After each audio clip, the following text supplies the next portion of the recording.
My dear listeners, this is an original sci-fi story I wrote for you. If you'd like to support me, just subscribe to the channel, it really helps the growth.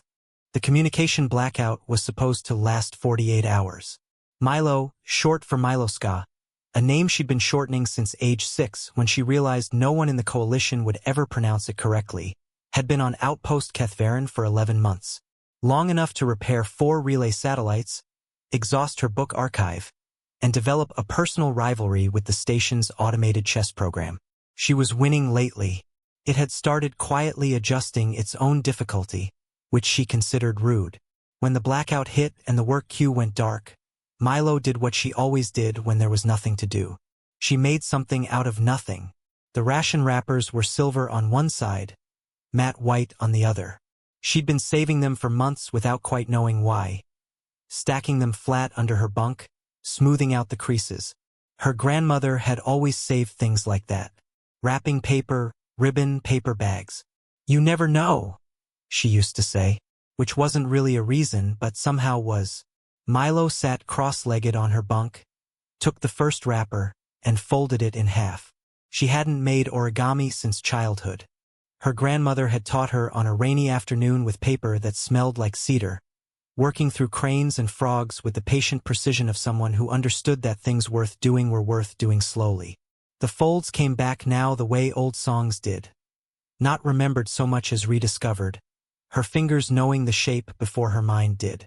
Valley fold, mountain fold, inside reverse. She was on her 3rd crane when she became aware of being watched. The Treketh were impossible to hear when they didn't want to be. They were tall, with a lean architectural quality that reminded Milo of load-bearing diagrams. Their skin was pale iridescent gray that shifted with their mood. Their hands had 7 fingers, arranged in a way that human eyes found mildly unsettling until familiarity set in. The cub in her doorway had 6 of those fingers pressed against the frame. The 7th was pointing at the crane.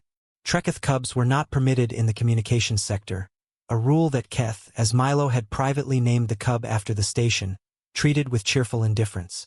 Milo held up the crane. The cub's skin flickered, pale gray to something warmer, the color, she'd learned, of attention fully given. She set the crane down and picked up a fresh wrapper. Slowly, each step made visible, she folded a second one. The cub took 1 step into the room, then another. By the time the crane was finished, Keth was sitting on the floor beside her bunk, cross-legged in a posture that mirrored hers with eerie precision. It picked up the first crane and turned it in its 7-fingered hands. Its skin shifted to the warm silver she associated with fascination edged with frustration, the color she'd seen when Keth watched the senior technicians using equipment just beyond its reach. She handed it a fresh wrapper. What happened next made her sit very still. The cub held the wrapper flat and stared at it. Then it attempted a fold, not the one she'd shown, but one of its own design, precise and deliberate, based on some internal geometry Milo couldn't immediately follow. The result collapsed in on itself. Keth made a low sound she recognized as deep dissatisfaction and unfolded the wrapper carefully, smoothing it flat. Then it tried again. A different angle. Same result. For more attempts, each slightly different, each failing at the same point. The cub was running calculations. She could see it in the stillness between each attempt, the way it held the failed shape and examined exactly where it had gone wrong. Milo reached for a wrapper of her own. The problem, she said, not knowing if it understood her and not particularly worried about that, is that you're thinking in 3 dimensions first. You have to think flat. The 3-dimensional shape is a result, not a starting point. She folded slowly, step by step. Valley, mountain, inside reverse. The cub watched. Then it picked up its wrapper and followed. The fold worked. Keth held up its crane. Lopsided, 1 wing wrong, but structurally complete. A flat thing made 3-dimensional by the accumulation of creases, and its skin went a color Milo had never seen before.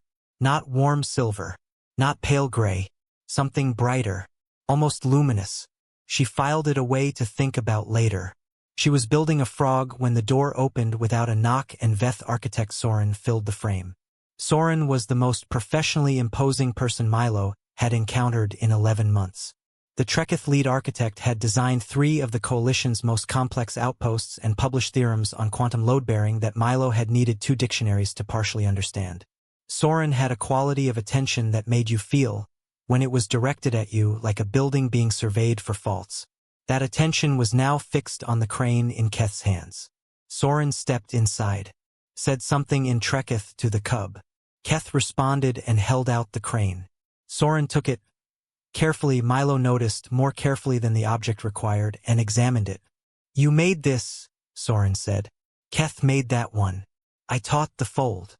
A pause. "How does it function?" "It doesn't function. It doesn't do anything. It's just a shape made from folding." The architect's skin shifted through 3 colors in rapid succession. "Show me." Milo started from the beginning. Soren crouched on the floor beside Keth and watched each step. When Milo finished, Soren reached for a wrapper. The Treketh lead architect, whose theorems were cited in 7 coalition engineering curricula, could not make the inside reverse fold work. Milo watched a being of enormous intellectual accomplishment stare at a piece of silver foil with something she could only describe as baffled respect. "The paper goes through itself," Soren said. "Not through. Around. You're pushing when you need to guide." Milo demonstrated. "Feel the crease that's already there. The paper wants to go that way. You're just helping it." Soren tried again. The fold held.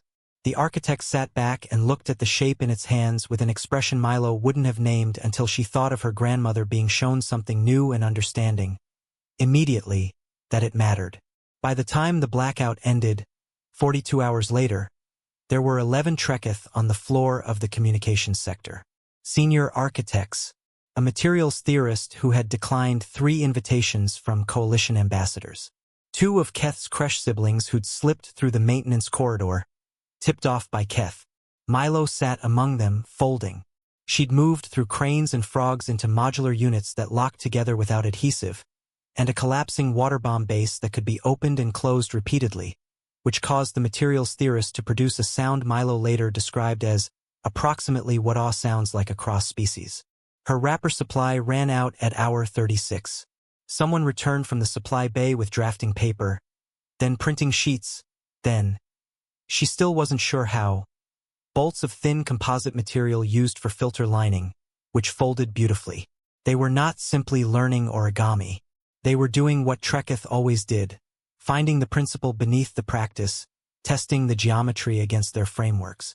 Finding, in those frameworks, a gap the exact shape of a flat square becoming structural through nothing but the reorganization of what was already there. Treketh architecture had always been digital. Modeled, optimized, constructed from the start. They had skipped entirely the step where you learned what material would do by folding it in your hands.